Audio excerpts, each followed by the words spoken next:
Imaginemos una casa, ¿vale? Ujú. Una construcción cualquiera. Está rodeada por un muro de ladrillo bastante alto, situada en medio de la tranquila huerta de Murcia, concretamente en la pedanía de San José de la Vega. Un entorno súper tranquilo, o sea, idílico. Exacto. Desde fuera el silencio es casi absoluto. Solo escuchas, no sé, algún perro a lo lejos o el viento en los limoneros. Pero dentro de ese muro, la cosa cambia. Radicalmente. Dentro hay una escalera de mano, de esas típicas de aluminio que se usan para podar, que alguien ha dejado olvidada en el jardín durante la noche. Una simple pieza de ferretería. Y fíjate cómo un objeto tan banal puede cambiarlo todo. Es que esa escalera se convierte, de madrugada, en el único puente entre un horror inimaginable de 680 días y la libertad. ¡Ostras, 680 días! Se dice pronto, pero es una barbaridad. Bienvenidos de nuevo a Resuelto y Revelado, donde la justicia puede ser ciega, pero nosotros no. Eso es, aquí no miramos para otro lado. Y si estáis aquí, si nos estáis escuchando, es porque tampoco os giráis hacia otro lado cuando las cosas incomodan. Dejad vuestro me gusta, suscribíos y activad la campanita para no perderos ninguna investigación. Quedaos de verdad, porque lo que vamos a desgranar hoy cambia por completo la perspectiva sobre este caso. El objetivo es desentrañar un fallo sistémico colosal. Un fallo a todos los niveles, desde el ciudadano de a pie hasta las instituciones. Vamos a sumergirnos en el caso de Salma. Ella es una mujer de origen marroquí de 38 años que fue dada por desaparecida el 1 de abril de 2024. Y la gran controversia, la pregunta que nos hacemos todos es ¿cómo es posible? Claro, ¿cómo es mecánicamente posible que una mujer sea brutalmente torturada durante casi 2 años a plena luz del día? Y recibiendo visitas en la casa. Es que es eso, recibiendo invitados, acudiendo ella misma a centros médicos y comisarías, ¿cómo no salta ni una sola alarma en todo ese tiempo?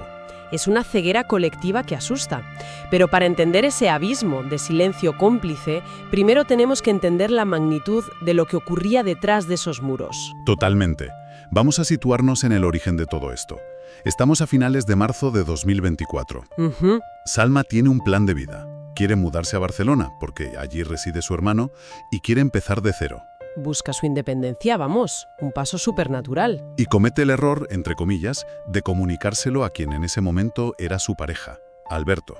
Un individuo de 54 años, conocido en la zona como El Coletas. Eso es, un hombre que, ojo, esto es vital, ya arrastraba antecedentes por tráfico de drogas y por violencia hacia su exmujer Lupe. Claro, y ese anuncio de independencia, en la mente de un perfil controlador, es el detonante definitivo. Lo ven como una amenaza. Exacto. La pérdida de dominio sobre la pareja se percibe como una amenaza existencial que, sienten que deben aplastar de inmediato. Y vaya si lo aplastó. Las descripciones del inicio de ese cautiverio son telita, ¿eh? Son durísimas, sí. El primer día ya le propina una paliza tremenda y le deja clarísimo, con esas mismas palabras, que a partir de ese instante ella es su esclava. Y a partir de ahí la espiral de violencia es imparable. Es un descenso al infierno. Agresiones sexuales sistematizadas, la inmovilizaba en una camilla usando cuerdas y cintas. Madre mía. Palizas constantes, hasta que él mismo se agotaba físicamente de pegarle. Y todo esto agravado por un castigo psicológico diseñado a su medida. Porque ella sufría de claustrofobia severa. Imagínate, la respuesta de su captor era encerrarla desnuda en un cuarto de baño a oscuras, a temperaturas bajísimas durante días enteros.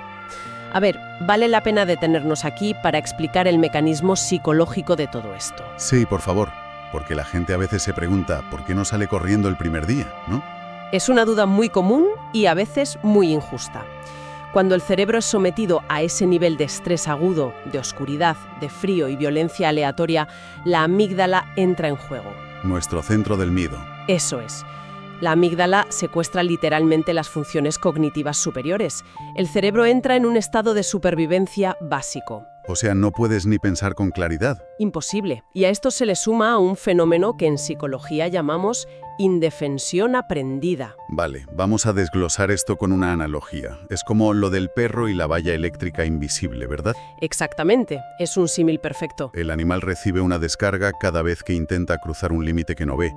Llega un punto en el que el dueño apaga la electricidad, pero el perro ya no intenta cruzar jamás. Porque el obstáculo físico ha desaparecido, pero la barrera mental ya es infranqueable. El cerebro ha asimilado que cualquier intento de escape garantiza un dolor extremo, ¿no? Biológicamente, las vías neuronales que buscan salidas se apagan. La víctima interioriza que su voluntad es inútil. Y por lo que parece, el captor se aseguraba de cimentar esa creencia con actos de puro terror psicológico. Actos de una teatralidad macabra, sí. Fíjate en el escalofriante detalle del gato. Para demostrarle que no había límites, que era capaz de cualquier cosa, cogió a un gato callejero, Ostras, es que esto es muy fuerte. lo degolló y lo descuartizó justo delante de ella. Le dijo que ese sería su destino si intentaba cruzar la puerta. O que la echaría a los perros de presa que tenía vigilando la finca. Es terror puro. Y por si la amenaza gráfica no fuera suficiente, las agresiones físicas le dejaron marcas irreversibles. Lesiones que son de una gravedad extrema. Cortes de navaja, pérdida de piezas dentales a base de golpes. Llegó a reventarle una guitarra en la cabeza provocándole un hundimiento craneal. Madre mía. Y la pérdida total de la visión de un ojo tras golpearla con una barra de hierro. Toda esta mutilación física tiene un propósito dual. Causar dolor, obviamente, pero también destruir la autoimagen de la víctima. Destruirla por completo. Y si sumas esto a su perfil, o sea, una mujer migrante, con la barrera del idioma, sin red de apoyo en Murcia. Claro, su única familia estaba en Barcelona. El escenario de su misión es total. No hay nadie a quien llamar. Y ni siquiera dominas el idioma para pedir ayuda de forma segura. Pero a ver, aquí hay una brecha logística gigantesca que a mí me vuela la cabeza. Cuéntame. Para mantener ese nivel de aislamiento continuo durante casi 2 años, el captor tendría que estar encerrado con ella 24 horas al día. Claro. Si no sale de casa, ¿cómo comen? ¿Cómo se abastecen de lo más básico sin que nadie del exterior descubra lo que hay dentro de esos muros? Esa es la pieza clave que convierte este caso en algo mucho más oscuro.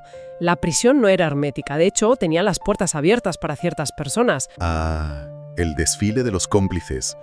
Esto es lo que convierte una pesadilla individual en una negligencia colectiva. Totalmente. Porque resulta que en esa misma casa se organizaban fiestas, cenas, cumpleaños. Fiestas con hasta 20 invitados.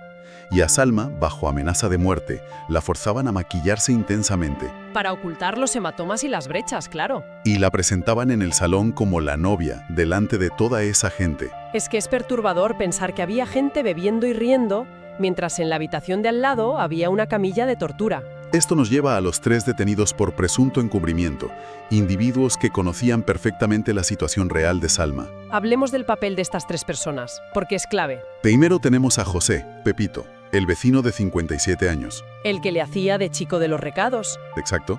Le llevaba la comida, le hacía la compra, para que Alberto jamás tuviera que salir de casa y dejar a Salma sola. Luego está el círculo familiar. María, la hermana del captor. Esta mujer ejercía de limpiadora de la casa. Y el nivel de cinismo de esta persona me deja sin palabras. Es ella quien acompaña a Salma al hospital cuando pierde el ojo, ¿verdad? Sí, y a ver, imaginemos la escena. Estás en un hospital, con la víctima. La mujer tiene el ojo reventado, el cráneo magullado, está demacrada por el encierro. Una imagen de terror. Y la hermana tiene la audacia de decirle al personal médico que, uy, no pasa nada, es que se ha caído por las escaleras y luego se ha cortado el ojo con una lentilla. Una lentilla. Es que es un insulto a la inteligencia. Como un profesional de la salud no detecta el terror en esa mujer. ¿Qué falló en los protocolos ahí? Es una falla sistémica tremenda.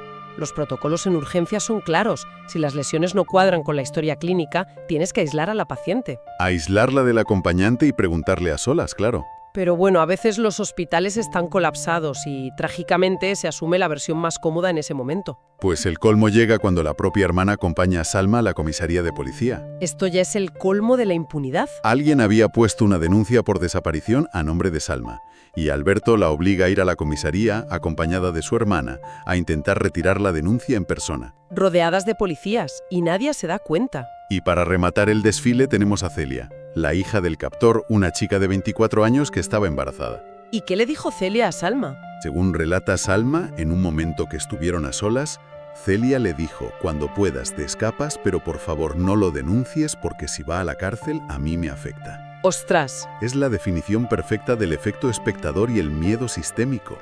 Priorizan su comodidad sobre la vida de una persona. Totalmente. Los vecinos testificaron después que tenían miedo a las represalias por el historial violento de Alberto. Pero es que la omisión de socorro perpetúa el sufrimiento. Cuestiona éticamente a todos. Familia, vecinos, hospitales, policía. Todos miraron hacia otro lado. Hasta que un error minúsculo lo cambió todo. La noche de la huida. El captor se queda profundamente dormido. Salma reúne todo lo que tiene, unas monedas, menos de 2 euros que había conseguido esconder en el patio. Y coge la escalera olvidada, esa escalera de aluminio. Salta la valla de 2 metros, a pesar de sus lesiones, y empieza a caminar. A ciegas en medio de la huerta. Camina entre 3 y 5 kilómetros en la oscuridad absoluta hasta que llega al centro de salud del barrio del Infante. Un esfuerzo sobrehumano. Allí, los sanitarios la ven en un estado irreconocible y avisan a la unidad de atención a la familia y mujer de la Policía Nacional. Y esa misma madrugada se produce el arresto. La policía irrumpe en la casa.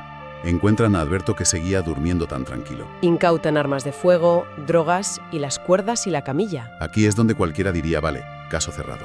Hay pruebas médicas, hay armas, está la camilla. Pero no. La historia se vuelve jurídicamente muy compleja. Aquí es donde se pone realmente interesante y frustrante a la vez. El abogado defensor, Rafael Carmona, pide la libertad de Alberto. Niega rotundamente el secuestro. Dice que todo es, agárrate, una venganza de Salma, porque Alberto había decidido terminar la relación y la había echado de casa. Es la típica estrategia de gaslighting judicial, culpar a la víctima. Pero ¿qué pruebas presenta para sostener una locura así? Porque esto vuela la cabeza. Aportan material audiovisual. 2 vídeos concretamente. Uno del 1 de noviembre de 2025, en pleno presunto secuestro, donde se les ve dándose un beso en una fiesta familiar. Y el otro es el que más confusión genera. El vídeo del 38 cumpleaños de Salma. Se la ve sonriente, maquillada, con una tarta, bebiendo vino junto a Alberto y a José, el vecino cómplice. Claro, la defensa alega que ambos consumían drogas. Cocaína, éxtasis, que ella tenía móvil y patinete eléctrico. Dicen que tuvo múltiples oportunidades de pedir ayuda, en el hospital, en la comisaría. Y aquí es donde la gente se confunde y empieza a dudar de la víctima. Pero ¿cómo reconciliamos un parte médico que refleja hematomas antiguos y un ojo reventado a golpes con un vídeo soplando las velas de un cumpleaños? Pero la psicología tiene una respuesta muy clara para esto. ¿El síndrome de Estocolmo? No exactamente, es coacción psicológica. Cuando el terror es absoluto, las víctimas crean fachadas de normalidad. O sea, sonríes porque si no sonríes sabes que te viene una paliza con una barra de hierro. Exacto. El consumo inducido de estupefacientes también ayuda a crear esa neblina de falsa normalidad. Pero el sistema judicial tiene que sopesar esto, ¿no? Tendrá que poner en una balanza los informes médicos objetivos y el hallazgo de la camilla frente a los vídeos y testimonios subjetivos de la defensa. Una batalla de relatos en toda regla. Pero mientras los tribunales intentan separar los hechos de la ficción, fuera, en la calle, otra ficción peligrosísima empezaba a propagarse. El ruido externo, las famosas fake news. Fue inmediato. En redes sociales se intentó viralizar una campaña brutal diciendo que el secuestrador era de origen marroquí. Un intento descarado de alimentar los discursos de odio y el racismo. Y hay que desmentir esto categóricamente con datos empíricos. Los hechos son los hechos. El presunto agresor es un ciudadano español de 54 años. Y Salma, la víctima, es quien tiene origen marroquí. Precisamente su condición de migrante fue lo que aumentó exponencialmente su vulnerabilidad y su aislamiento. Claro, porque la desinformación se aprovecha de estas tragedias. Desvían atención de lo que de verdad importa. Que es la violencia de género y la falta alarmante de redes de protección para mujeres vulnerables. Si la sociedad se pasa el día peleando en redes sociales por un bulo racista, nadie está mirando hacia la casa del vecino que tiene las persianas bajadas hace un año. Es una cortina de humo perversa. Bueno, vamos a hacer un repaso final de dónde estamos hoy. Una mujer sufrió daños físicos irreversibles. Ha perdido un ojo, tiene múltiples traumatismos consolidados. Y todo esto ocurrió en un entorno donde decenas de personas miraron hacia otro lado. El sistema falló en todos y cada uno de sus eslabones. Falló la familia, fallaron los vecinos, el hospital, la policía. Y eso nos deja una pregunta abierta para quienes nos escuchan. Una bastante incómoda, la verdad. Es que hay que hacérsela. ¿Cuántas historias similares pueden estar ocurriendo a nuestro alrededor en este mismo instante, silenciadas por muros de ladrillo y por nuestra indiferencia vecinal? Es escalofriante pensarlo. De verdad que es para reflexionar. No podemos permitirnos esa ceguera nunca más. Y bueno, recuerda dejar tu like, suscribirte y darle a la campanita de forma rápida. Nos despedimos con el mayor de los respetos a la memoria y dignidad de lo que sucedió aquí. Hasta la próxima investigación. Hasta la próxima.